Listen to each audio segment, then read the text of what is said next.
Mais uma aula de Sociologia. Hoje nós vamos falar do módulo 39, o Círculo de Viena, que eram defensores do poder da ciência, em desvendar o mundo da filosofia e em servir para a construção de uma teoria científica que garantisse um conhecimento seguro e rigoroso. Entre as décadas de 1920 e 1930, houve uma retomada do pensamento positivista do século XIX, contra a metafísica e o psicologismo da época. Eles procuraram, por meio do que a gente vai ver mais adiante, denominada filosofia analítica.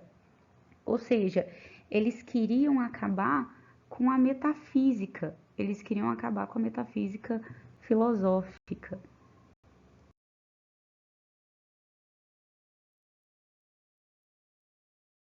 Os pensadores que fizeram parte do Círculo de Viena.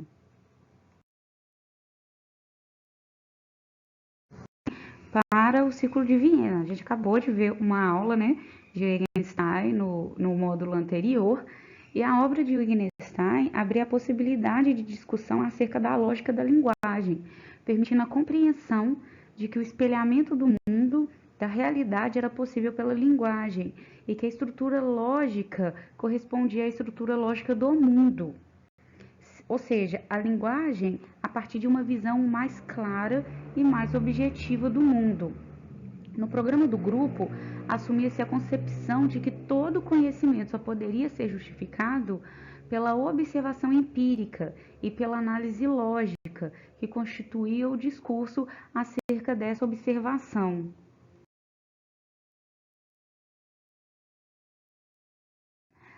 Os intelectuais do círculo afirmavam que as ciências cada dia mais envolviam o mundo, tomando conta das vidas.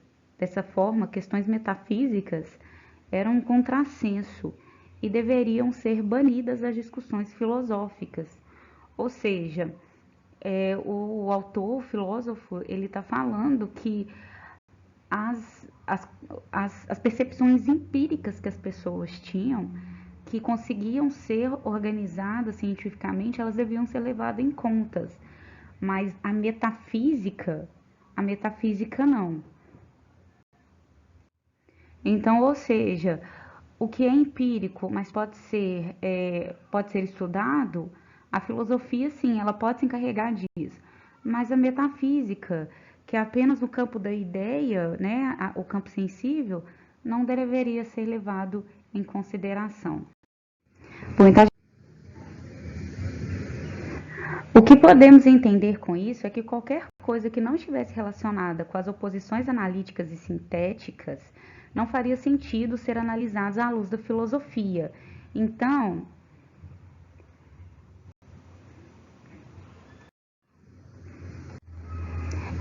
para os intelectuais do círculo, a ciência deveria ser unificada na sua linguagem e nos fatos que a fundamentam, pois todo conhecimento científico provinha da experiência e do caráter lógico-analítico. Por exemplo, perguntas como a origem do universo, a alma é imortal, Deus é perfeito, quando se fala de emoções religiosas, são perguntas, elas são metafísicas e não podem ser provadas, né? Então, uma informação como essas não podem ser verificadas. Embora sejam gramaticalmente corretas, não possuem significação ou sentido, podendo ser consideradas expressões poéticas ou emocionais, mas não científicas, e dessa forma não remetem a um conhecimento, não tendo valor cognitivo. Tais informações são metafísicas. E essa é a base do Círculo de Viena. Agora vamos ver como que eram os protocolos de observação no Círculo de Viena. De acordo com os intelectuais do círculo, sobretudo o Otto Eruat e o Rudolf Carnap, os experimentos científicos realizados em laboratórios deveriam ser protocolados, e bem como base em suas observações.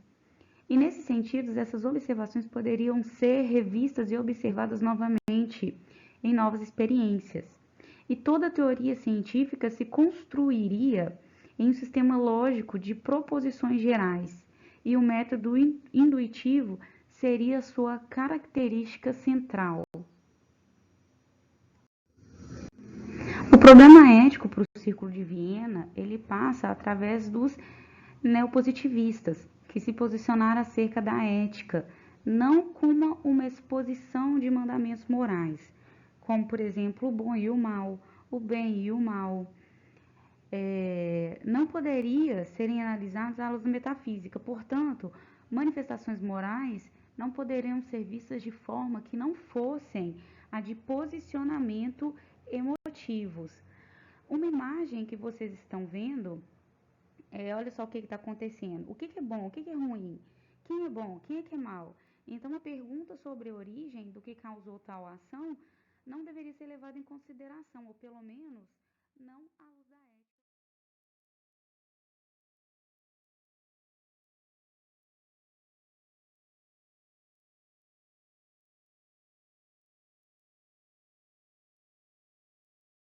Mas nem todo mundo do Círculo de Viena concordava com a mesma coisa. Por exemplo, na visão de Karl Popper, nenhuma teoria da ciência, ancorada na indução, poderia sustentar o conhecimento científico, visto que novas questões são colocadas, novas tecnologias são produzidas, e que o método indutivo só reafirmaria um conjunto de observações, que em circunstâncias materiais, outras poderiam também ser alteradas. Bom, como vocês podem ver na figura, cada vez que passa as tecnologias elas aumentam mais. E, por exemplo, daqui a 10 anos, uma atitude empírica, né, um pensamento empírico, ele pode ser avaliado de outra forma, até mesmo porque as máquinas que vão surgir, elas vão ser outras máquinas, né? Então, isso prova que a metafísica ela é importante ainda para a filosofia, né? As observações metafísicas elas são importantes, enquanto as empíricas, as observações empíricas propostas pelo círculo, ela passa a ser insuficiente. Módulo 39, o Círculo de Viena, página 247, atividade de aplicação número 1. Os pensadores do Círculo de Viena defendiam que, letra C, era preciso retomar o ideal clássico e a partir da base empírica para se construir uma teoria do conhecimento. Os pensadores do Círculo de Viena rejeitavam a metafísica e defendiam a recuperação do sentido científico, ancorado na experiência, no empirismo, para construir uma teoria do conhecimento.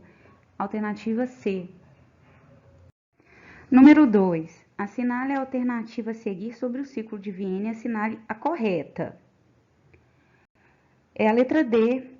O sentido de uma proposição científica é o seu método de verificação, de sorte que as proposições científicas são testáveis empiricamente.